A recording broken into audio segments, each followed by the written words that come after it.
E atenção, neste momento, o presidente Joe Biden realiza o tradicional discurso do Estado da União no Congresso dos Estados Unidos. Ele fala agora, passo para o professor Carlo Cauti, que faz a tradução. Professor. It's a story unique among all nations. We're the only country that has emerged from every crisis we've ever entered stronger than we got into it. Look, folks. Essa a nossa nação é a única que superou qualquer crise mais forte do que ela entrou. 12 million new jobs, more jobs created in 2 years than any president's created in 4 years because of you all. Milhões de mais trabalhos criados nesses 2 anos, a mais de qualquer presidente em 4 anos.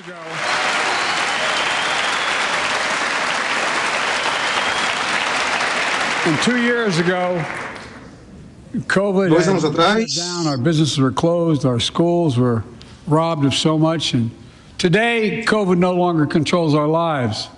And 2 years ago, 2 anos atrás, nossas escolas, nossos ambientes estavam fechados e hoje a Covid não está mais controlando as nossas vidas.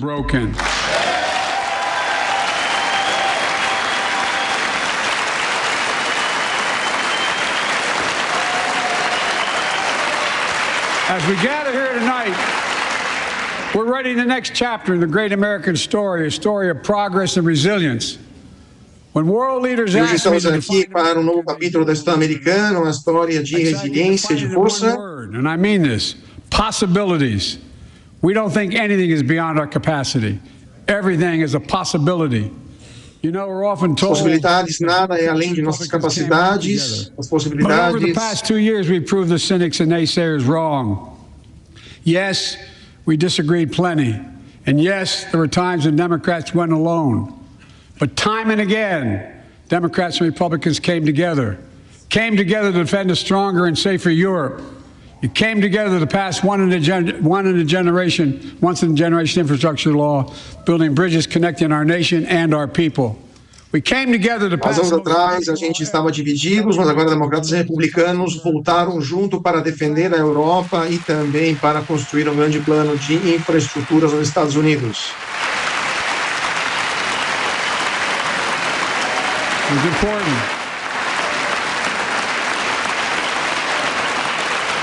And in fact, I signed over 300 bipartisan pieces of legislation since becoming president. From reauthorizing the Violence Against Women Act, to the Electoral Count Reform Act, the Respect for Marriage Act that protects the right to marry the person you love. And to my Republican friends, if we could work together the last Congress, there's no reason we can't work together and find consensus on important things in this Congress as well. Eu assinei mais de 300 leis desde que tornei presidente e não há nenhuma razão para que, com nossos amigos republicanos, a gente não possa trabalhar juntos para o bem da nação. You all are as formed as I am, but I think the people sent us a clear message. Fighting for the sake of fighting. Power for the sake of power, conflict for the sake of conflict gets us nowhere. That's always been my vision of our country, and I know it's many of yours. To restore the soul of this nation, to rebuild the backbone of America, America's middle class, and to unite the country. We've been sent here to finish the job, in my view. For decades, the middle class has been hollowed out in not one administration, but for a long time. Too many good-paying manufacturing jobs move overseas. Factories closed down. Once thriving cities and towns that many of you represent became shadows of what they used to be. And along the way, something else we lost. Pride, our sense of self-worth. I ran for president to fundamentally change things, to make sure our economy works for everyone, so we can all feel that pride in what we do. To build an economy from the bottom up. Devemos fazer que a economia funcione para todos, assim a gente pode reconstruir o nosso orgulho. The poor have a ladder up, and the wealthy still do very well. We all do well. O emprego está indo muito bem e os Estados Unidos estão indo muito bem. I know a lot of you always kid me for always quoting my dad, but my dad used to say, Joey, a job's about a lot more than a paycheck. He really would say this. It's about a lot more than a paycheck. It's about your dignity. It's about respect. Meu pai sempre dizia que é muito mais do que um simples contra-cheque. Estamos falando de dignidade. Well, folks, so let's look at the results. We're not finished yet by any stretch of the imagination, but unemployment rate is at 3.4%, a 50-year low. Não estamos, ainda não acabamos, podemos ir além da nossa imaginação. Nossa taxa de desemprego está em 3,4%, a taxa mais baixa dos últimos 15 anos. Near record unemployment for black and Hispanic workers.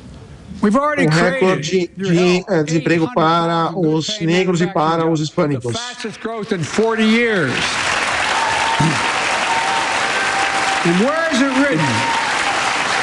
Where is it written that America can't lead the world in manufacturing? And I don't know where that's written.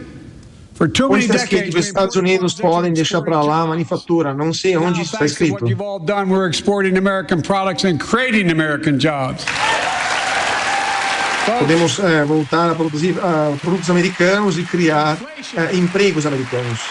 Inflation has been a global problem because the pandemic disrupted our supply chains, and Putin's unfair and brutal war in Ukraine disrupted energy supplies as well as food supplies, blocking all that grain in Ukraine.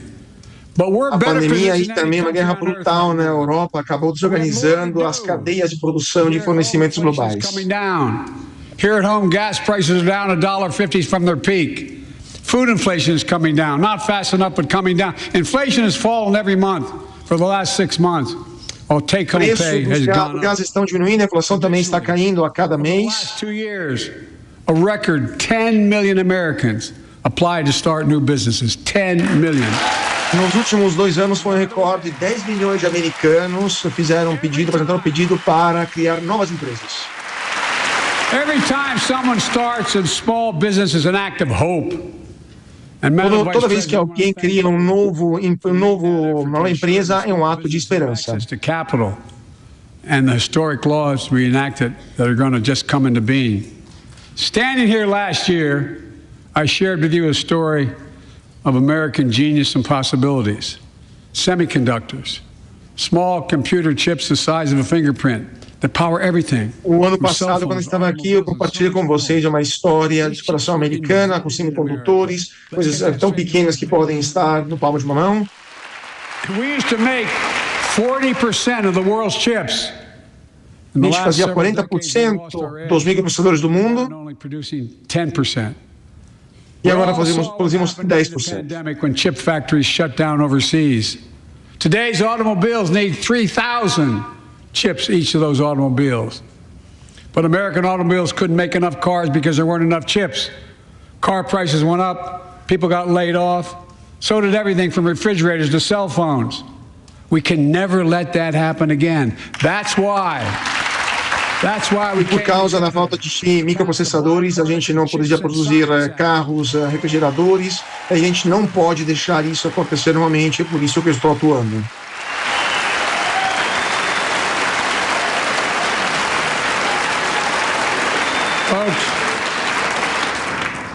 I know I've been criticized for saying this, but I'm not changing my view.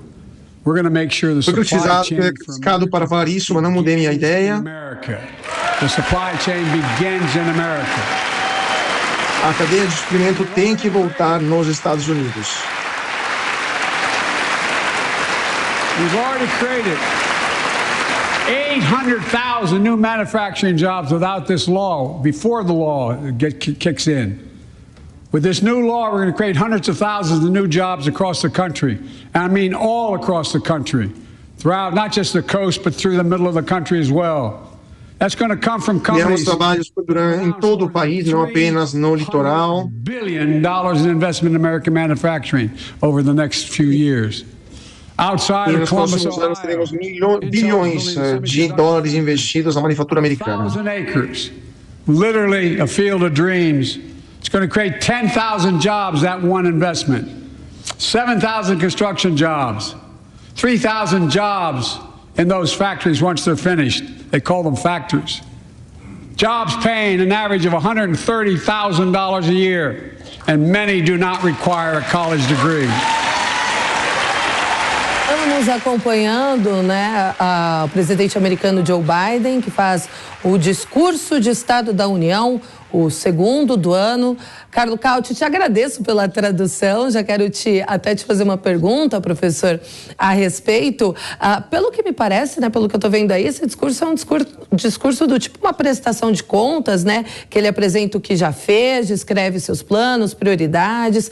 Seria também um tipo de estratégia numa tentativa de reeleição, professor?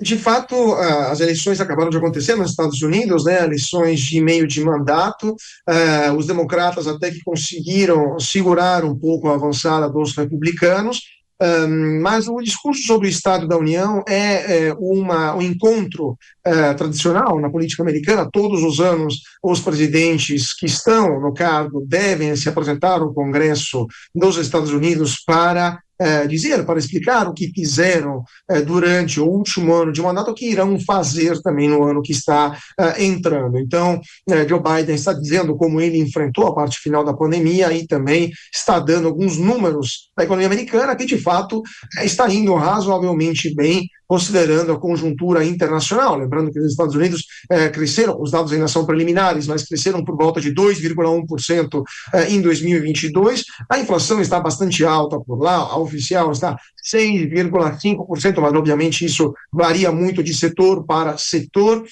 Lembrando que a inflação nos Estados Unidos no ano passado foi maior do que do Brasil, só para a gente ter uma ideia de como está a situação, e lembrando que os americanos não estão acostumados, diferente de nós brasileiros, ter uma inflação tão elevada.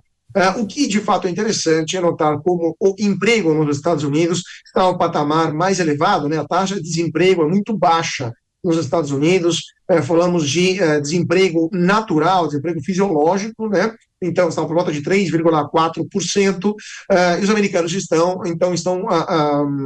a economia americana está a todo vapor, isso também graças à injeção cavalar, diria eu, de liquidez que foi realizada durante a pandemia. Então, vamos ver se essa situação vai continuar também nos próximos 2 anos, e se isso vai permitir que Joe Biden ou algum outro candidato democrata, lembrando que Joe Biden já vai pela casa da segunda fase dos 80 anos, né, em 2024, vamos ver se ele vai se recandidatar ou se vai apresentar um candidato democrata um pouco mais jovem.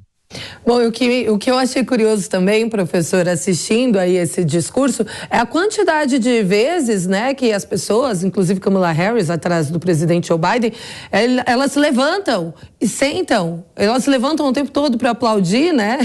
Por que já não ficam em pé? Ou, enfim, é curioso assistir, né? Eu acho que faz parte da tradição, cultura deles. Pois os americanos têm essa tradição de interromper quem está falando, né? Pode ser o presidente ou pode ser um convidado, e manifestar a sua aprovação se levantando e aplaudindo. Lembrando aqui, como você falou, a Kamala Harris, né, que é a vice-presidente e também, para a Constituição americana, é também presidente do Senado, ela se levanta e aplaude, até de forma bastante veemente, mas o presidente da Câmara dos Representantes, que é um republicano, não se levanta, ele está sentado lá e não aplaude. Assim como metade do hemiciclo não está aplaudindo, muitas vezes, porque não concorda com muitas políticas levadas adiante por Joe Biden, né? Então, de fato, mesmo que Joe Biden disse que há um forte disagreement, né? Um forte falta de concórdia, né? Falta de acordo entre os dois maiores partidos americanos, mas que isso pode ser superado. De fato, essa falta de acordo é bem visível no Congresso americano. Dá para ver, né? A gente daqui consegue observar.